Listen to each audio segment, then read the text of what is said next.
কে দিছে রে ওটা?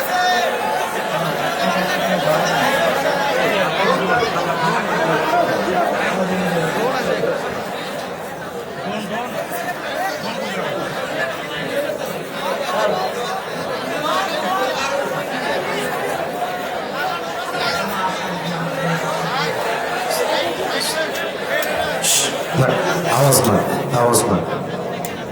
আপনার খেয়াল করছে এটা সোজা এসে এখানে আমার ঘাড়ে এসে পুরো এই যে পাখাটা লাগছে, মনে হচ্ছে আমার ব্লিডিং হবে, কিন্তু আল্লাহর রহমতে আমার হবে কাটে নাই। আপনি ড্রোনটা ধরে রাখেন, যার ড্রোন সে নিতে আসবে ওকে আমি দেখবো যে এটা কে। আস্তাগফিরুল্লাহ, আস্তাগফিরুল্লাহ। কে ধাক্কা দিয়েছে? তুমি কন্ট্রোল করবো আর জিনিসটা।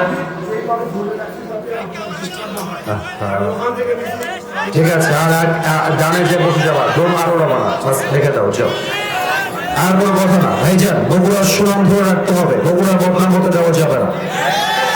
যে যেখানে আছেন চুপচাপ থাকেন, আর কোনো আওয়াজ চাই না। অনেক বড় দায়িত্বের বোঝা নিয়ে আজকের এই মাহফিলে এসেছি। কেউ যেন একটা চুল পরিমাণ কোনো সাউন্ড আজকের মাহফিলে না করে। আমি সবাইকে অনুরোধ করে একটা কথা বলতে চাই, আমাকে বাধা দেওয়ার মতো দুঃসাহস কেউ করবেন না, এটা আপনি সাহস করবেন না। এর কারণ আমরা যে কথাগুলো মাহফিলে বলি, আমরা বাপ দাদার কথা বলি না, আমরা আল্লাহর কোরআন দিয়ে কথা বলি। এবং আমরা যদি দলিল ছাড়া কথা বলি, আপনি আমাকে ধরতে পারেন, নট আ বিগ ডিল।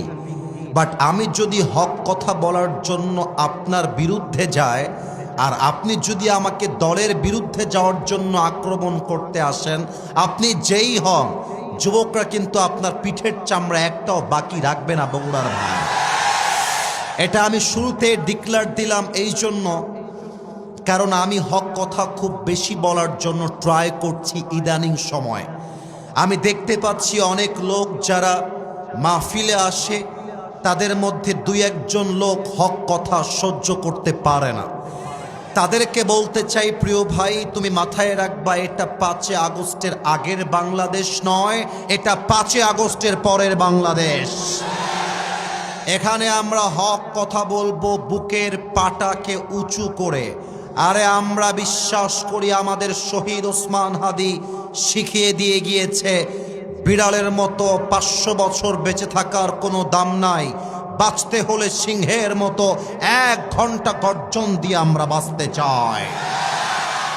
শহীদ ওসমান হাদি যদিও বা সে পৃথিবী থেকে বিদায় নিয়েছে, শহীদ হয়ে গিয়েছে, তবে তার চেতনা এখনো মরে যায় নাই। আমার বিশ্বাস আগামীকাল যেই সূর্য উঠবে, সেই সূর্য উঠবে ওসমান হাদির চেতনায়। আগামীর পার্লামেন্টে আইন পাস হবে ওসমান হাদির চেতনায়, আর আগামীর পার্লামেন্ট চলবে আল্লাহর কোরআনের সংবিধান দিয়ে ইনশাআল্লাহ। এই জন্য না, তাকবীর দেওয়ার প্রয়োজন নেই, আমাকে কথা বলতে দেন, আমি কথা বলতে এসেছি। আমি বলেছিলাম আগেই, আমার হক কথা বলার জন্য আমাকে স্পেস তৈরি করে দেওয়া লাগবে। But to be honest with you, মন থেকে বলছি, আমি কোনো দলকে ঘৃণা করি না। আমি প্রত্যেকটা দলের ভালো গুণ যেমন বলি, খারাপ গুণটাও বলে দেই, যাতে করে তিনি শুধরে যায়। তবে আমরা চাই আগামীর বাংলাদেশ হবে বিভেদের বাংলাদেশ নয়, আগামীর বাংলাদেশ হবে ঐক্যতার বাংলাদেশ।